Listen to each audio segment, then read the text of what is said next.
بسم اللہ الرحمن الرحیم۔ السلام علیکم ورحمۃ اللہ وبرکاتہ۔ الحمد للہ وکفی وسلام علی عباده الذین اصطفی، اما بعد۔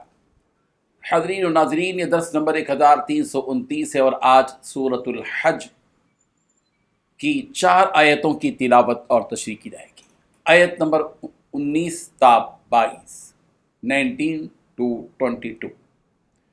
چلیے سب سے پہلے ہم ان 4 آیتوں کی تلاوت کرتے ہیں، لفظی ترجمے اور ترجمے کے بعد تشریح کرتے ہیں۔ اعوذ باللہ من الشیطان الرجیم، بسم اللہ الرحمن الرحیم۔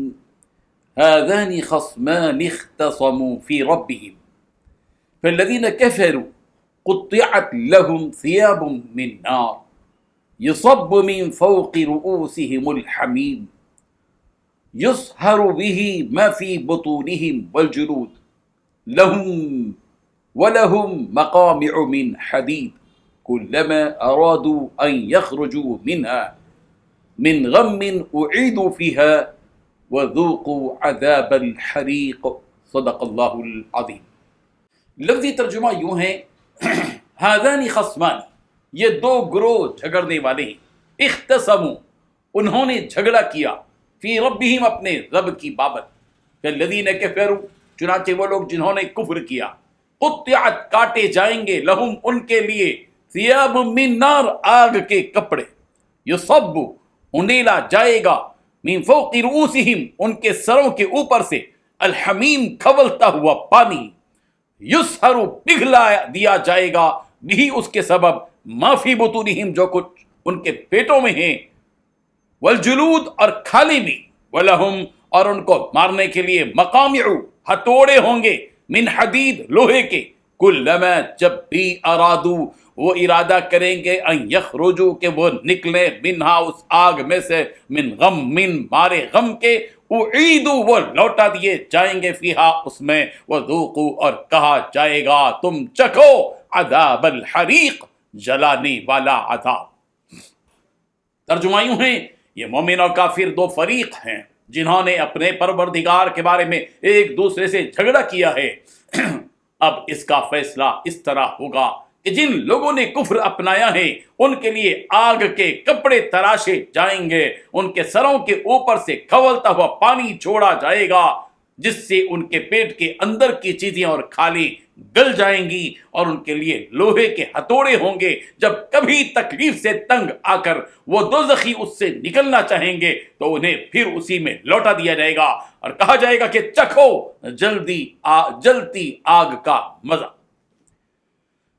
ان 4 آیتوں میں 7 باتیں بتلائی گئی ہیں۔ پہلی بات، یہ مومن اور کافر 2 فریق ہیں جنہوں نے اپنے پروردگار کے بارے میں ایک دوسرے سے جھگڑا کیا ہے۔ دوسری بات، اس کا فیصلہ اس طرح ہوگا کہ جن لوگوں نے کفر اپنایا ہے ان کے لیے آگ کے کپڑے تراشے جائیں گے۔ تیسری بات، ان کے سروں کے اوپر سے کھولتا ہوا پانی چھوڑا جائے گا۔ چوتھی بات، جس سے ان کے پیٹ کے اندر کی چیزیں اور کھالیں گل جائیں گی۔ پانچویں بات، ان کے لیے لوہے کے ہتھوڑے ہوں گے۔ چھٹی بات، جب کبھی تکلیف سے تنگ آ کر وہ اس سے نکلنا چاہیں گے تو انہیں پھر اسی میں لوٹا دیا جائے گا۔ ساتویں بات، کہا جائے گا کہ جلتی آگ کا مزہ چکھو۔ بزرگان محترم، مکہ مکرمہ کے اس دور کو یاد کیجئے جب رسول رحمت صلی اللہ علیہ وسلم نے حق کا نعرہ بلند کیا، توحید کی آواز لگائی، اور مکے کے سرداروں نے رسول رحمت صلی اللہ علیہ وسلم کی مخالفت کی، اور چلتے چلتے 2 گروہ ہو گئے تھے، ایک مومنوں کا گروہ اور دوسرا کافروں کا گروہ۔ ان 2 گروہوں نے رب ذوالجلال کے بارے میں ایک دوسرے سے جھگڑا کیا تھا، اور یہی اختلاف ایک مدت تک جنگ و جدال میں تبدیل ہو گیا، قتل و غارت گری، جنگ و جدال۔ روایتوں میں آتا ہے کہ مکے والے جب جنگ بدر کے لیے مکہ مکرمہ سے روانہ ہو رہے تھے تو انہوں نے یہ دعا کی تھی کہ اے اللہ، ہم دونوں جماعتوں میں سے جو حق پر ہو اس کو فتح نصیب فرما۔ اللہ تعالیٰ نے مسلمانوں کو فتح دی۔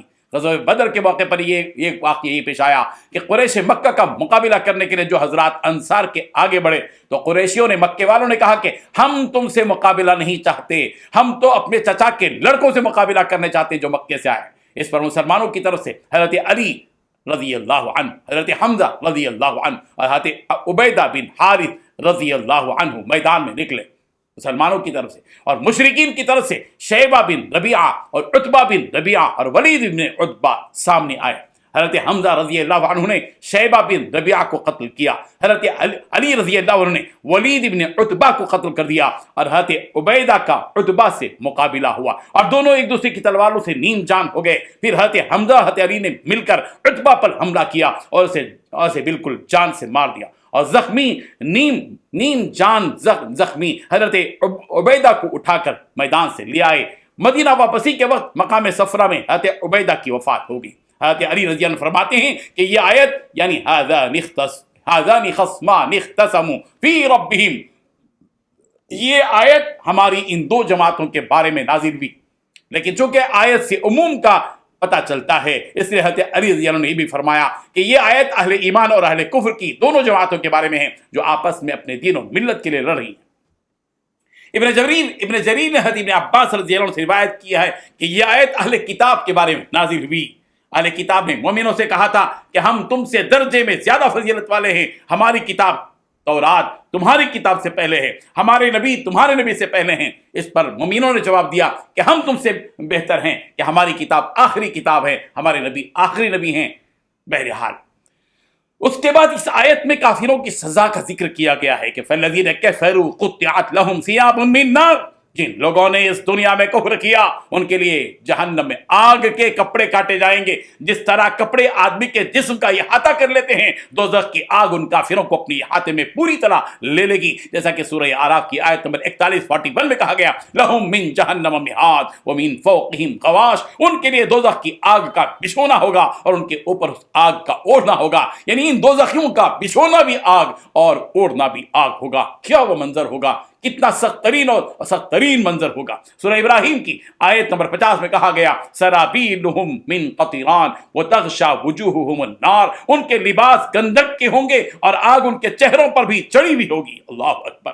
یصب من فوق رؤوسہم الحمیم، اور ان کافروں کے سروں پر گرم کھولتا ہوا پانی ڈالا جائے گا اور ان کی کھانیں بھی گل جائیں گی۔ یسہر ما فی بطونہم والجلود، اس کھولتے ہوئے پانی کے ڈالنے کی وجہ سے ان کے وہ سب گل جائیں گے جو ان کے پیٹوں میں ہوگا اور ان کی کھالیں بھی گل جائیں گی۔ لہم مقامع من حدید، ان کافروں کے لیے لوہے کے ہتھوڑے ہوں گے، ان ہتھوڑوں سے ان کافروں کے چہروں، سروں اور جسم کے دوسرے اعضاء پر مارا جائے گا۔ حضرت ابو سعید خدری رضی اللہ عنہ سے روایت ہے رسول رحمت صلی اللہ علیہ وسلم نے ارشاد فرمایا دوزخ کا یہ ہتھوڑا اگر زمین پر گر جائے تو دنیا جہاں کے سارے انسان اور جنات مل کر بھی اس ہتھوڑے کو اٹھا نہیں سکے گے۔ پھر ان دوزخیوں کے بارے میں فرمایا گیا کہ جب بھی یہ دوزخی دوزخ سے نکلنے کا ارادہ کریں گے انہیں اسی دوزخ کی طرف ڈھکیل دیا جائے گا اور انہیں کہا جائے گا کہ دہکتی آگ کے عذاب کا مزہ چکھو۔ اللہ تبارک و تعالی ہم سب کو کفر سے اور شرک سے بچائے، توحید اور ایمان پر اپنی زندگی بسر کرنے کی اور موت تک اس ایمان پر باقی رہنے کی ہم سب کو توفیق عطا فرمائے۔ آمین۔ وآخر دعوانا ان الحمد للہ رب العالمین۔